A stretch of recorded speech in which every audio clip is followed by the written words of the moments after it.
Hi friends, ರಾಗಿ healthy upma ಮಾಡೋದು ಹೆಂಗೆ ಅಂತ ಹೇಳ್ಕೊಡ್ತೀನಿ ಬನ್ನಿ.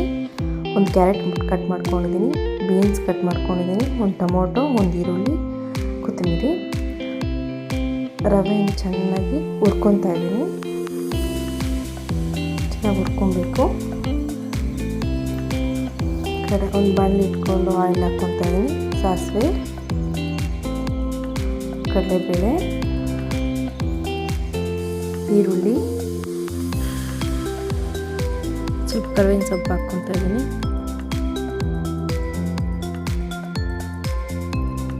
ಹಸಿಮೆಣಸಿನ್ಕಾಯಿ ಹಾಕ್ಕೊಂಡಿದ್ದೀನಿ. ಕಟ್ ಮಾಡ್ಕೊಂಡಿರೋ ಟೊಮೊಟೊ, ಬೀನ್ಸು, ಕ್ಯಾರೆಟ್ ತರಕಾರಿ ಎಲ್ಲ ಹಾಕ್ಕೊಂಡು ಕಟ್ ಮಾಡಿರೋ ಟೊಮೊಟೊ ಒಂದು ಹಾಕ್ಕೊಂಡು ಚೆನ್ನಾಗಿ ಬೇಯಿಸ್ಕೊತಾ ಇದ್ದೀನಿ. ತರಕಾರಿ ಎಲ್ಲ ಗ್ಲಾಸಲ್ಲಿ ನೀರು ಹಾಕ್ಕೊತಾ ಇದ್ದೀನಿ. ಒಂದು ಕುದಿ ಚೆನ್ನಾಗಿ ಬರಬೇಕು. ತರಕಾರಿ ಎಲ್ಲ ಚೆನ್ನಾಗಿ ಬೇಯಿಸ್ಕೊಂಡು ರುಚಿಗೆ ತಗ್ಗಷ್ಟು ಉಪ್ಪನ್ನು ಹಾಕ್ಕೊತಾ ಇದ್ದೀನಿ.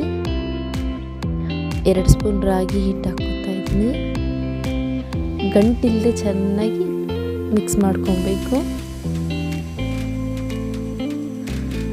ಆಮೇಲೆ ಹುರಿದಿಟ್ಟಿರೋ ರವೆಯನ್ನು ಹಾಕ್ಕೊಂಡು ಚೆನ್ನಾಗಿ ಮಿಕ್ಸ್ ಮಾಡಿಕೊಂಡು ಪ್ಲೇಟಿಗೆ ಸರ್ವ್ ಮಾಡಿ.